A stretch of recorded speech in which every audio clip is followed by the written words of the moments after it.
What's up, everybody, and welcome to FPL WildCats Live. Thank you so much for joining us today as we look towards Game Week 24 after a very high-scoring Game Week 23 for a lot of people. So, of course, do check out the polls. We have poll questions. Also, check out the links in the description for all of us guys. And I will pass you over to our hostess with the mostess, Nimfria. Take it away. Yeah, thanks, Jay, and welcome everyone to the show. Hopefully this time we'll be a little less on the technical issues, hopefully. There's been some interesting results in the Premier League the past few days, for sure. So let's take a look at how we got on in the FPL given those results. So over to you, Brett. Would you like to go first? Me first again. Okay. Hey, guys. There's not much to report for my team, to be honest, this week. I had 64, which on paper seems like a quite respectable game week. But given the way it went, there's lots of big scores this week. So 64 was actually not enough for a green arrow for me. I did see a small red arrow. The positive was having 2 free transfers and getting in Pogba and Rashford. Kind of no-brainers, really, and both delivered. And I put Snodgrass and Kane out, and they both, Kane's injured and Snodgrass is getting benched for Nasri now. So 2 good moves there. But the story of my game week was, I guess, captaining Salah, having Pogba and Rashford. So that's 46 points from 3 players, but it's players that almost everyone has got, really, So the 8 other players in my team got 18 points between them. So 64 in total. And just all the points coming from players that a lot of people own. So no real differentials to bump me up the rankings. But I noticed that Jay is now 1 point ahead of me on the overall points. Just 1 point in it now. Thank you, Leroy. Yeah, so Sane delivered for Jay on the final game or on the Sunday. So yeah, I'm just inside the top 14k now. So not too bad. 64 altogether. Cool. Okay, so we'll go to Jay then, seeing as you touched upon it. Yeah, so I am 1 point ahead of Brett now. So very happy about that. I managed to get 81 points, but I did make 3 transfers. So I did have minus 4 points off of a score of 81, which is 77. But the transfers I made, Fraser was mainly a make weight down from Son. So I could afford to bring in Rashford as an improvement to Ings and Robertson as an improvement on Marcus Alonso.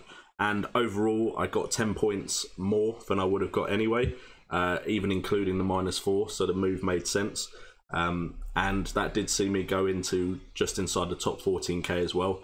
Of course, I had the Salah, the Pogba and the Rashford, but Sane was the big difference in my side. And Foster with a clean sheet as well, 8 points, was a big factor in my good game week this game week. So my team's looking good. I'm now waiting patiently for the FA Cup fixtures to play out, so I have a better idea of what transfers I need to be making going into the difficult fixture list with all the blanks and double game weeks coming up. Cool. So Kurt, how did you get on?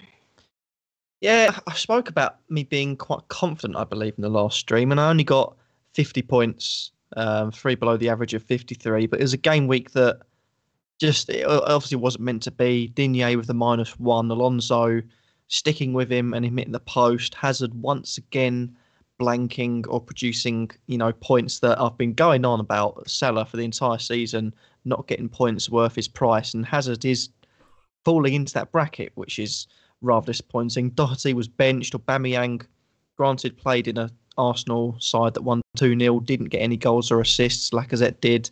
But I captained Rashford. I had Pogba. I had Sane. So, the players that I had in my team, I had 4 players that scored more than 2 points, which is worrying to say the least. But it's not as if it's going to be a game week like this every week. I feel like the team in itself has so much more to do, and the fact that any other game week Alonso's scoring points and probably getting himself on bonus points for that. Digne isn't scoring an own goal every week.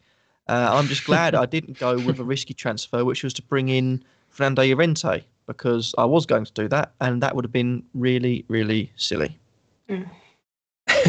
Yeah, well, yeah, it would have been interesting. So I guess this is the part where I get to speak, and I don't really know what to say to you guys this week, in all honesty. I mean, I had 65, so 61 after my -4. It's not a bad week.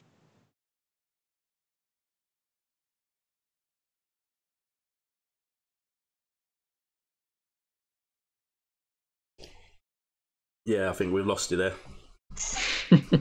Yeah, you might want to start again. That? Yeah. Yeah. I don't know what's going on my end.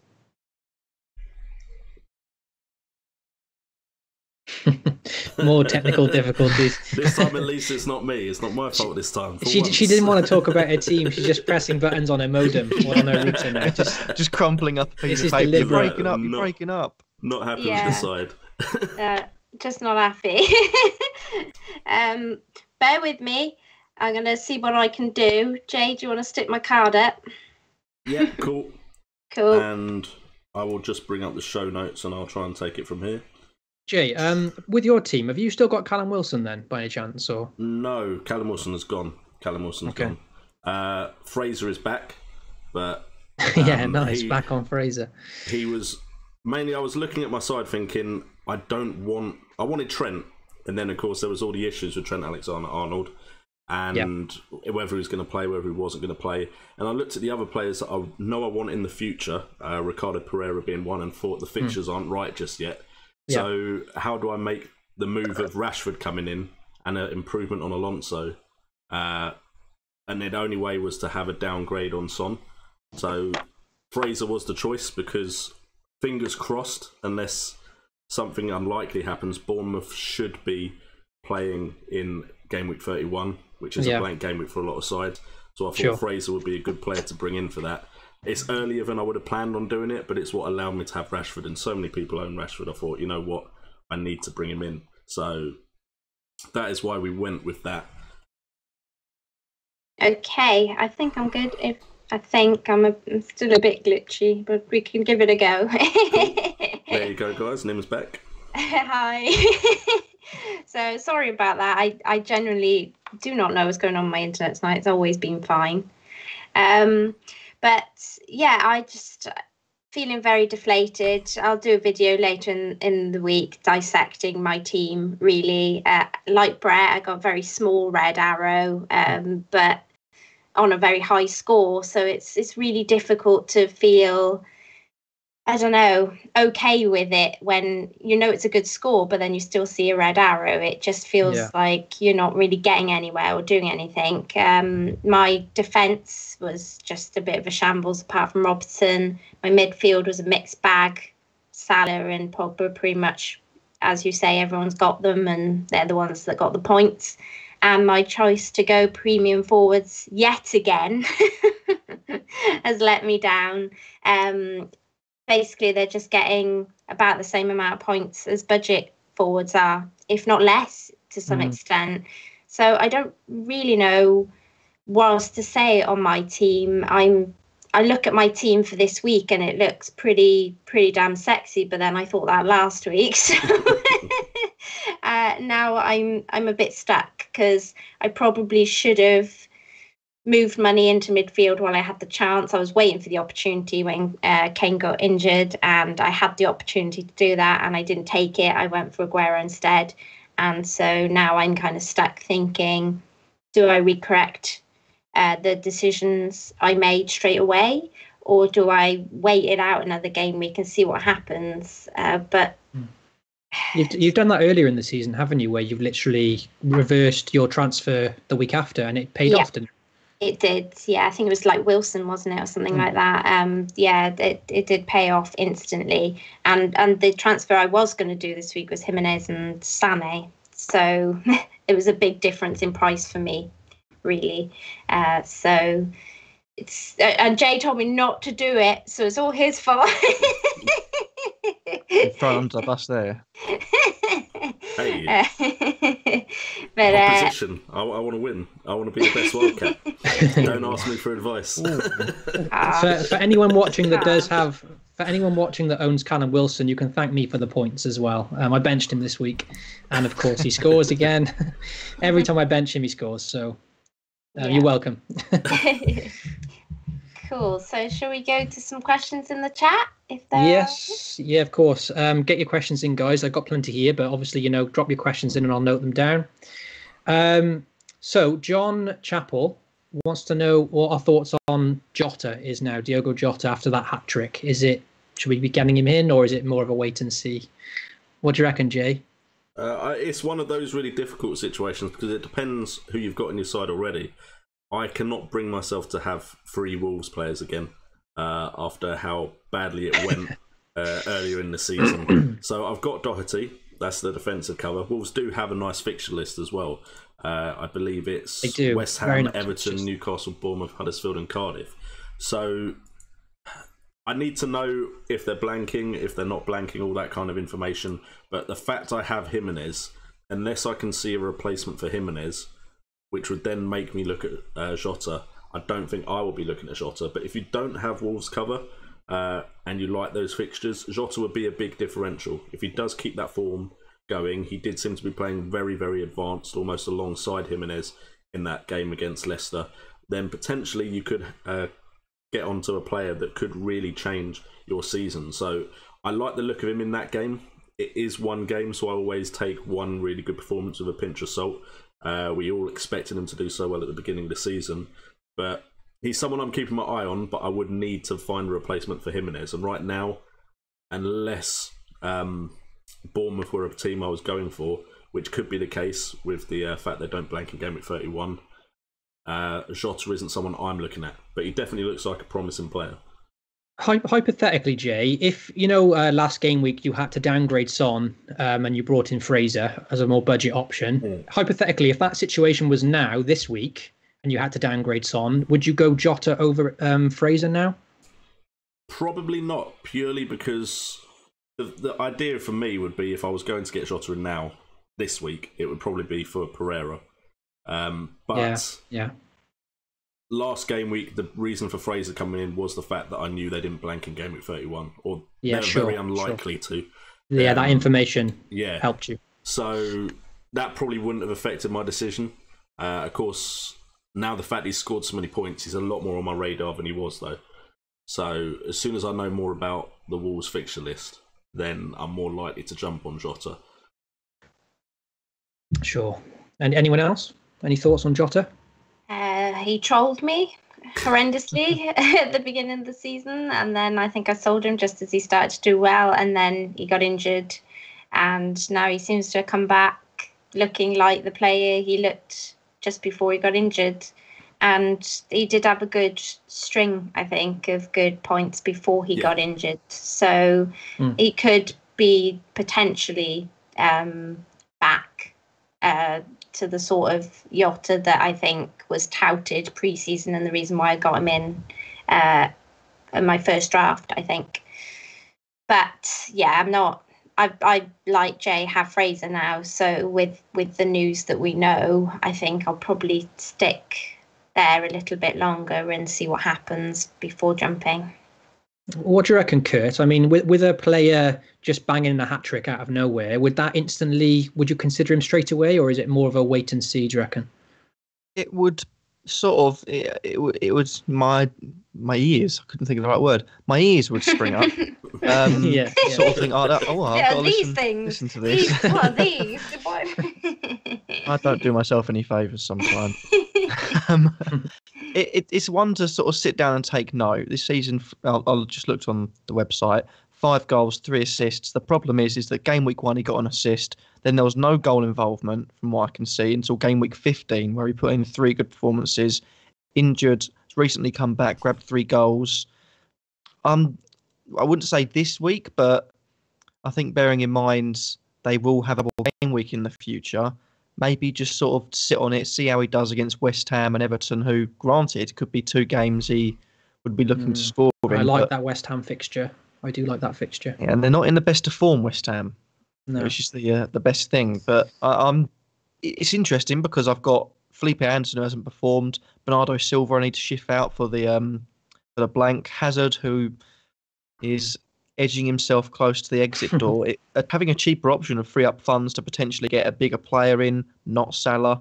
I can't even bring in Salah because I'd just retire YouTube that way. But no, it's one to take note of. And even if he does do well in the next 2 game weeks, he's still got 5 decent looking fixtures after. So it's not exactly bad news if you do miss out on a couple of games. So what you're saying, Kurt, is he's passed the ear test, but now he needs to pass the eye test. My ear test, yeah. By the way, I didn't want to interrupt, but we do have a super chat from James O'Mahony. Oh, thank you. Thank you, James. Cheers, James. Should we go straight on to his question, seeing as he's done the Yeah. Okay, so James... Anyone who super chats gets the highlighted question. He says he's brought in Firmino and Jota for Richarlison and Kane. He wants to know if those moves are okay. Obviously, just spoke about Jota, but do we back those moves? Firmino and Jota in? I mean, I can't argue with Firmino. That's definitely one I like the look of. Yeah. I'm sure you've got a lot to say on that, Brett. Yeah. Always too early on that one. I can't argue with those moves at all, James. I think they're both sensible moves. Firmino, in the last 7 to 8 game weeks has really started to fire now, hit form. Obviously, the hat-trick has really boosted him up the rankings, so we can't expect a hat-trick every week, but he's got 4-man fixtures on his side. And like I said last week, he's kind of gone about his business. Apart from that hat-trick, he's kind of gone about his business quite quietly, and he's ended up 4th in the rankings for strikers now, 3rd or 4th, like out of nowhere.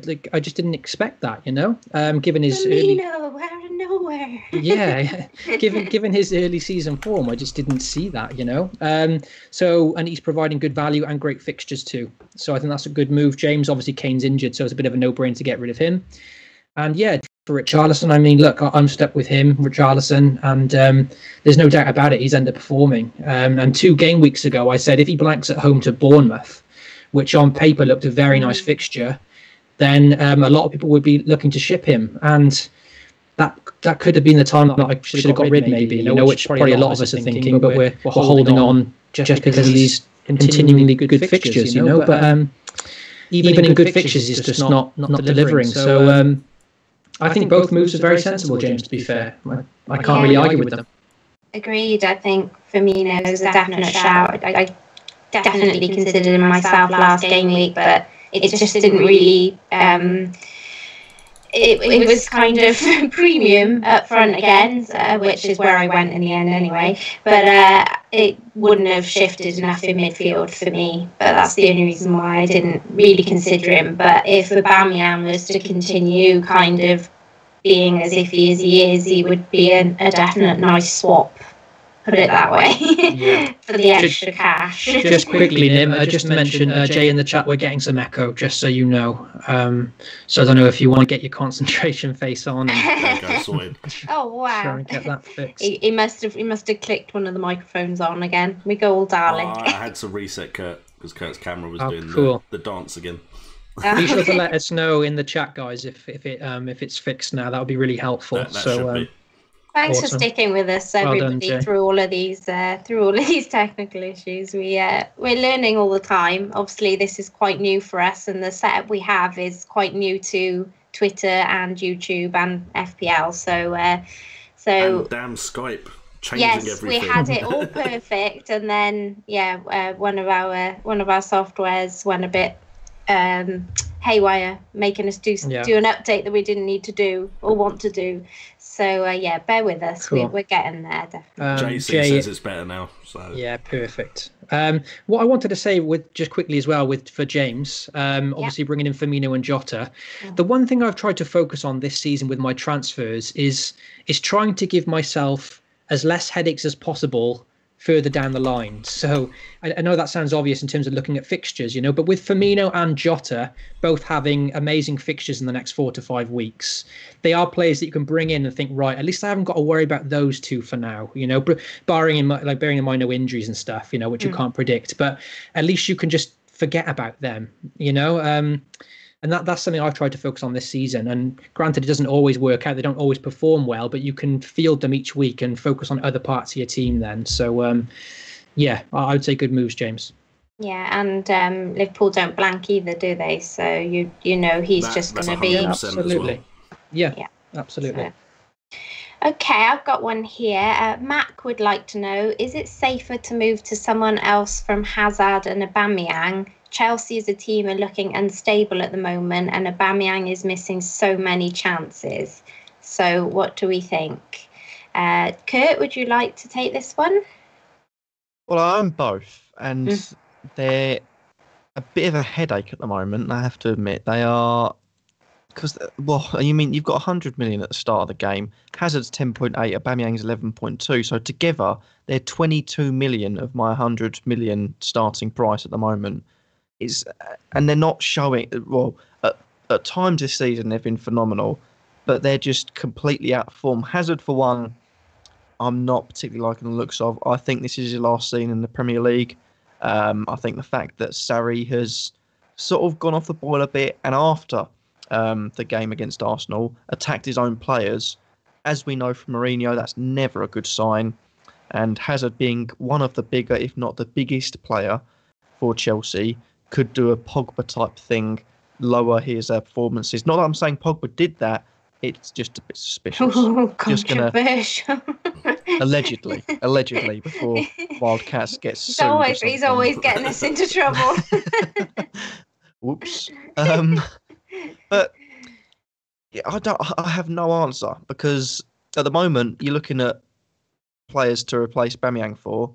Unless you downgrade, the only real one that's currently playing around that price is either Lacazette, who does seem to be in okay form, or Aguero, who has been rotated recently. Granted, he came back into the team, but been rotated recently with Jesus and could potentially lose out his spot on a couple of games here and there, especially with...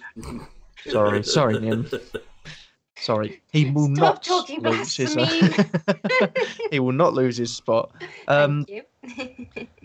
No, I don't know, because they are my two biggest players price-wise, and it's even harder for me because I can't bring Salah in. So, if you haven't got Salah, I'm almost starting to feel a bit sorry for him, lads. Do you think we should let him buy Salah? I couldn't live with myself. No, I could not live with myself. But no, it's a die by the sword. Yeah, exactly. That's why I haven't brought him in yet. But no, it's an awkward one. I'm most likely going to give them one last chance this game week. Try and bank the transfer. Or having said that, no, yeah, I'm going to bank the transfer. I thought I had two for a second. I really want to know what just went through your brain then. Because you just said, wait a second. No, everything's fine. I'd scrolled down because I couldn't see the -4, but it had a 0 free transfer. So I thought, maybe I've got 2 free transfers. But no, I'm most likely going to stick with both of them, because Chelsea, yeah, they're not looking too good. But away against Bournemouth are unpredictable, and I don't think they've got the best defence. They never have done under Eddie Howe, but they do play decent football to counteract that. And at home to Cardiff, I mean, if there's any game that's going to get a team right back on track and a player, more importantly, right back on track, it has to be at home to Cardiff, those sort of games. And then you're looking at Huddersfield, Southampton, Bournemouth, all 2 in the fixture difficulty rating. Aubameyang stays for a while. If Hazard doesn't get anything, with the risk of Chelsea going through to the Carabao Cup final, he's most likely gone. Yeah. I think it might all very well depend on this Hwayne business as well for Hazard, because I think it's pretty much a done deal, right? Are we? Everyone's saying it is, but we haven't really got any further down the line with it, so I'm not really sure what's going on. But if he comes in, it definitely will allow Hazard to go back into a position that he prefers to play in and looks better in, personally. So he could be a massive option again, for sure. I think if they've got a striker, yeah. Like Kurt said. Sorry, I was just going to say, Higuain kind of reminds me a bit like Costa, that role that Costa had. So I think if he's going to come in and do that almost straight away, it could almost instantly reap the benefits for Hazard. So yeah, it absolutely could, and I guess you could also argue it might not. So it's sort of like it is still a bit risky. But what Kurt was saying was, if they do get to the final of the Carabao Cup, then they will have that blank as well. So that's going to be this is very much a week now of kind of waiting before we start transferring players, I think. But for the original question, Aubameyang wouldn't be in my mind to transfer now. I think you've persisted with him through a few frustrating weeks. Cardiff at home next. You can't get a better fixture, really. And, you know, I do fancy Arsenal to play them off the park, really. I think that's going to be too much for Cardiff. And then, you know, they've got one tough fixture after that. I can't remember who Arsenal play after Cardiff, but then 3 amazing fixtures straight after. So I think 3 home games in the next 5. Things look good for Aubameyang. So Hazard is the headache now. It's what to do with him. But he does have a good record against Bournemouth, you know. So like Kurt said, I'll probably be holding on to Hazard one more week at least. It's City, by the way, in the second. Yeah, exactly. Oh, no. Thank you, Jay. And We're going to need another Koscielny masterclass to survive that one. I don't think so. I don't think that's going to happen. I'm expecting bad things there. But you got to, at that moment, you got to think about it over the long term, over the 5 weeks. Aubameyang should return as much as any forward, really. And you'd have to consider yourself unlucky if he doesn't, because you can't get better fixtures, really. Yeah, agreed. I would just like to add with Hazard, if you have him, I wouldn't get rid of him until you know what's happening in game week 25. And it's in the chat as well, because it could be a double game week in game week 25 for Chelsea. So if you've kept him for this long, I'd potentially keep him for that double game week. And then if still nothing, then I'd get rid of him.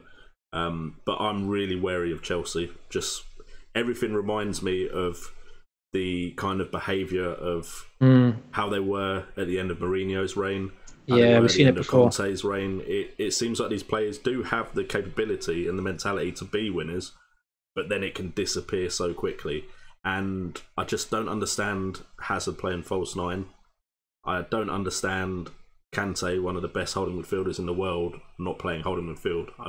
I would like to assume a manager would be flexible enough to bring in his... Jorginho is definitely one of his favourite players. Can't he just play either side?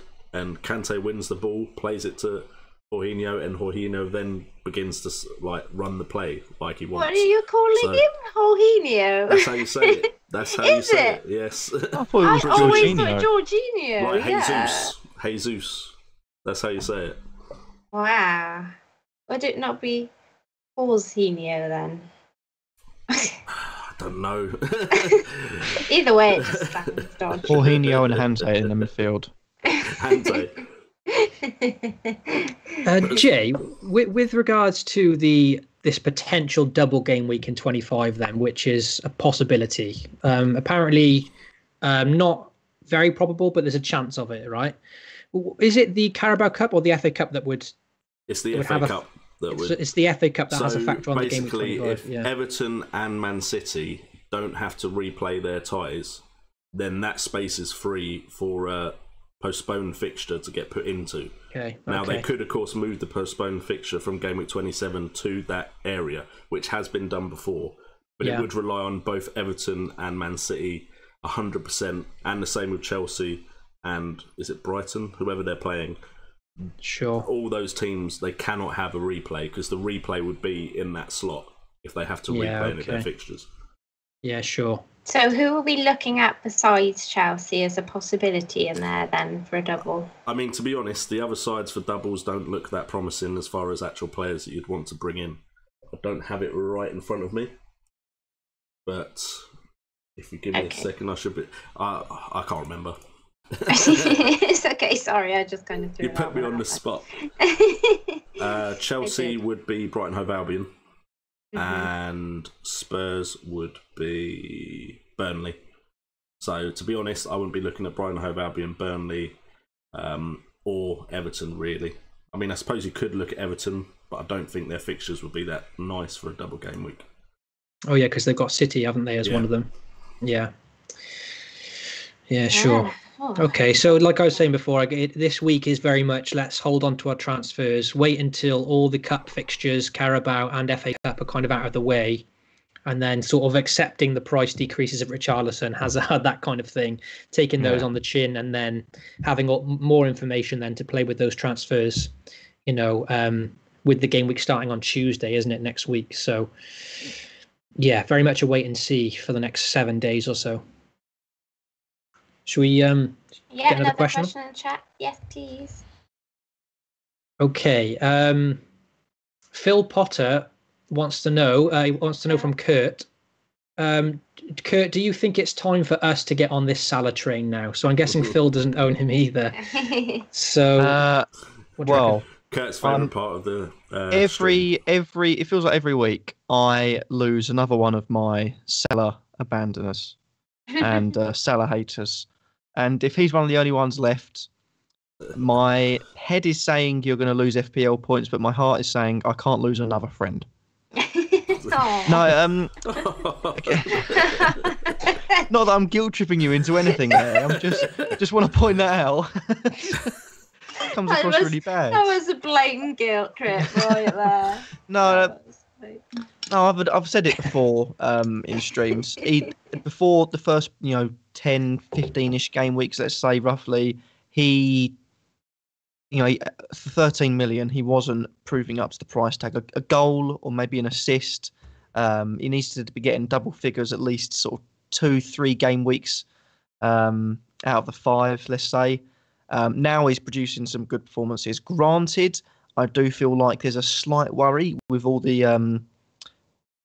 I think some of them are harsh, but all the diving controversy to do with Salah, I think some of them he's definitely taken a tumble and he's getting a lot of points from penalties. He might start losing those if referees do the same they did with Ronaldo, with Drogba, and when he was in the Premier League. They see him go down and think, dive, go up, even when he's fouled. That's the risk that you take with that. But he's producing the goods, so it's about whether you find a good transfer. If you got Hazard, you've got a perfect way into him. It's not too much of an ask, and you can easily, let's say, sell off one of your bigger strikers, bring in a Rashford, and get up to Salah quite easily. So, bearing in mind they haven't got double game week as well, I think now's the perfect time if you haven't got him already to bring him in. So wait, you're saying you should bring him in? Yes, annoyingly. wait, we all just stopped everything. Stay out of the show. What? Hang on, did we hear that correctly? This track coming soon, I'll tell you. I'll have Mohamed Salah on mine, mate. You'd be the only one left then, though, Kurt, and that would be sad. You can always join him again, Nim. It's fun. Yeah, you're welcome back anytime. Excuse me, since I got him, he's had like 2 assists and 2 goals. So, do you really want me to sell him? Yes, please. Yes. In that case, yeah. He's been my captain, and I think I did some stats for my video the other day, and he's got me something like 50 plus points since I bought him back as my captain in the last 2 game weeks. So, yeah, he's going nowhere. I tried to get you a friend, Kurt. Sorry. Oh, I'll live on. Okay, we've got a question here from Momo. Should we be saving our transfers until we know more about Game Week 25? He has problems in his team, but they can wait, like Richarlison and Trippier. Jay, would you like to say this one? I know we've pretty much touched upon it already, but are we, and also Brett's just saying the same thing, but should we be saving our transfers this week, even past the deadline? I wouldn't necessarily say you have to save it for the next game week, but I would definitely say that you should think about saving it until the Carabao Cup and the FA Cup fixtures have been played. I think the draw for the FA Cup is Monday, if I'm correct. And then the game week starts on Tuesday. So I think it's plenty of time. Take like 5 days off, relax, maybe look at some stats, but don't stress out too much. So much can change. Of course, last week we had the whole Trent issue, and then things like Luke Shaw becoming sick just before the game played. So I'd say take some time off, because it's been a busy Christmas. We did have the FA Cup fixtures in January, but just relax for a bit, wait to see what news has come up, and then you can make the transfer if you need to. But if you can carry over a transfer, of course, you can do that as well. Yeah, absolutely. I'm just going to quickly add, just because this is going to sound really obvious, but what I would say is to Mo or anyone, if you're thinking to make a transfer, earlier in the season I wanted to bring in Pogba and Lovren, I think it was, and I had the exact money at that point to do it early in the game week. It was Christmas Day. I kind of forgot about it. Alonso dropped in price, and it priced me out, and I ended up losing lots of points.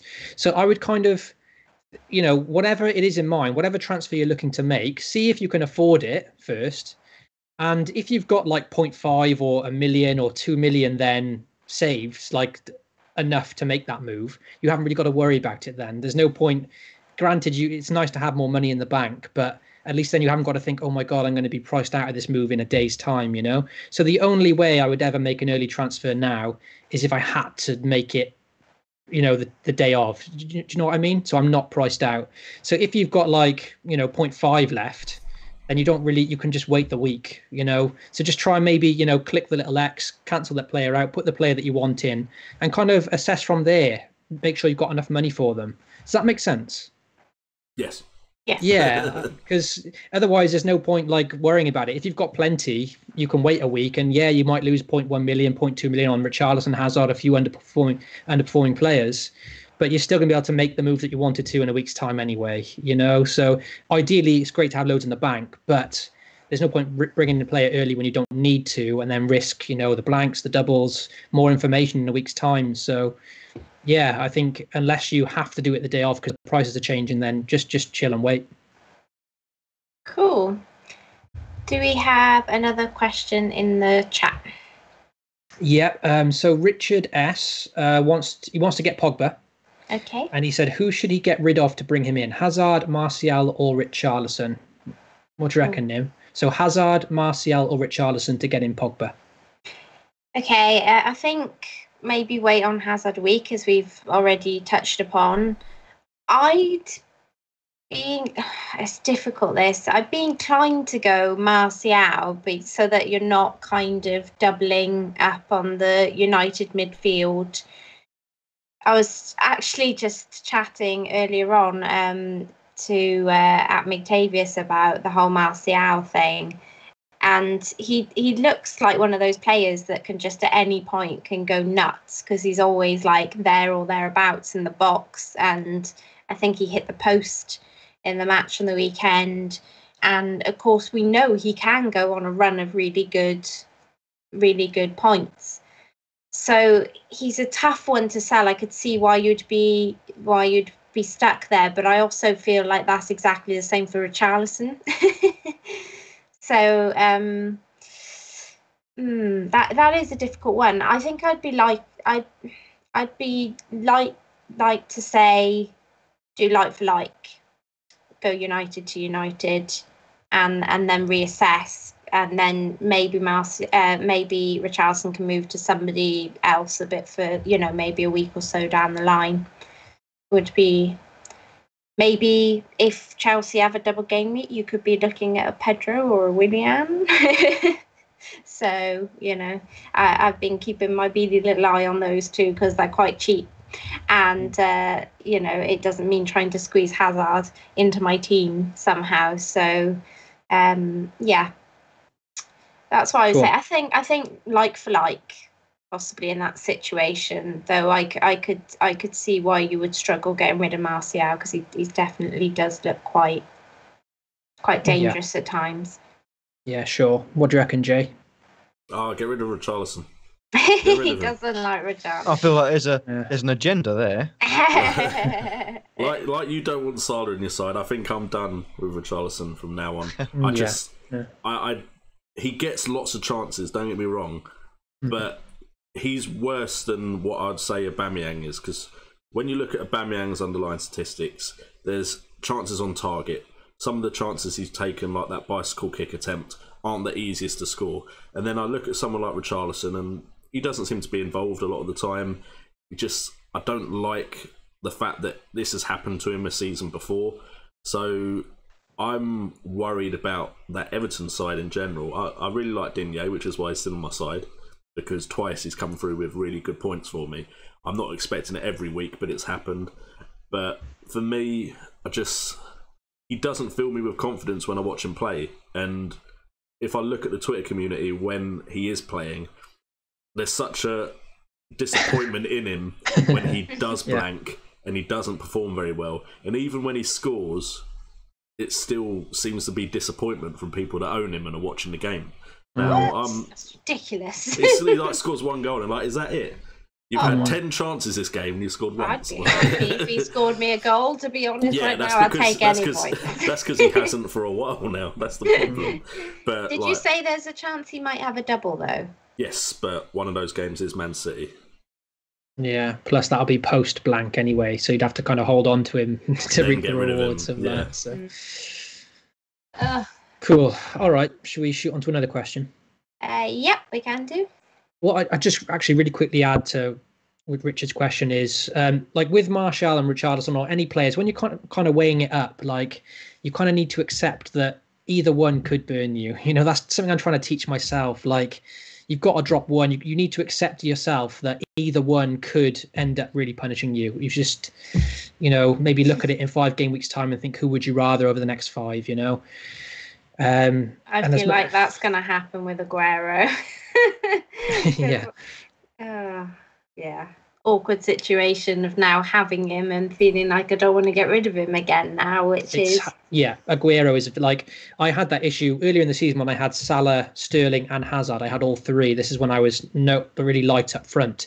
And it was like, wow, how do I now sell one of these, you know? And I sold like Sterling. He went on a good run. And then I dropped Hazard for Sterling. Sterling went cold. And then I'm getting on the wrong side of the halls now, you know, which is an absolute nightmare. But yeah, when you sell a player with a good fixture, you've got to accept that one of them could easily punish you. But I don't know, if you think of it like a poker move, you make the move that you feel is right, or like a chess move, and you just got to understand that you might do everything right, but it could still come back to punish you. And you just got to consider yourself unlucky sometimes if that happens, you know. I think the thing with Richarlison over Martial, though, would be my only other argument would be how I assume that Richarlison's more widely owned than Martial is. So, of course, obviously, if Richarlison then does do something, you know, it's going to hurt more than what it would do if Martial did something. So it depends on how many differentials you need in your team as well. If you already have a few other differentials and you want to stick with the crowd with the bulk of your team, then stick Richarlison. But if you can afford to have a bit more of a differential, then go with Jay and go Martial. Yeah, sure. All right, thanks, Nim. Islam wants to know, should we be staying away from Spurs players now? Obviously, with Ali injured, Kane injured, Son away. He's considering to save his transfer. You know, maybe he's considered getting a Spurs player, but on the other hand, he might want to save a transfer. So what do we reckon? Kurt, have you got any Spurs players at the moment? Or I do, but I don't. It sounds silly. I do. Silly. What I mean by that is I've got Alfie Whiteman in my goal. He's a 4.0 goalkeeper. So I've got a Spurs player, but he's nowhere near anywhere going to play any part. Okay. He's just in there to enable funds, I swear. I've never heard I don't know. He was only added game week 6. So I thought, he's 4.0. I'll take that. No, Spurs is an interesting one. I don't like the looks of them. I think they struggled against a Fulham side that I've been quite vocal about.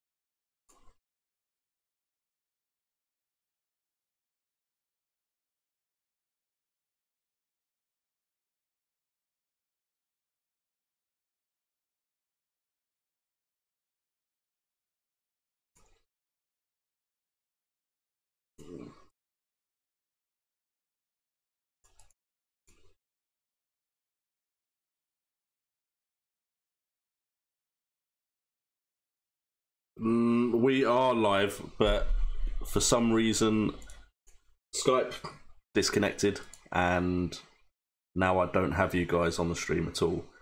So another technical issue. So no, they cannot hear you right now. No. which is fun for me because they're literally just listening to me now trying to sort it out. So hi guys, I'm trying to focus and sort this all out, but at the same time I've got to talk to you guys.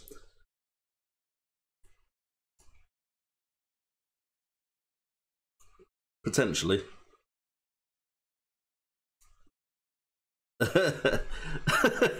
What, and then meme it. Right, let's try, and the thing is I can't actually exit and then try and fix it.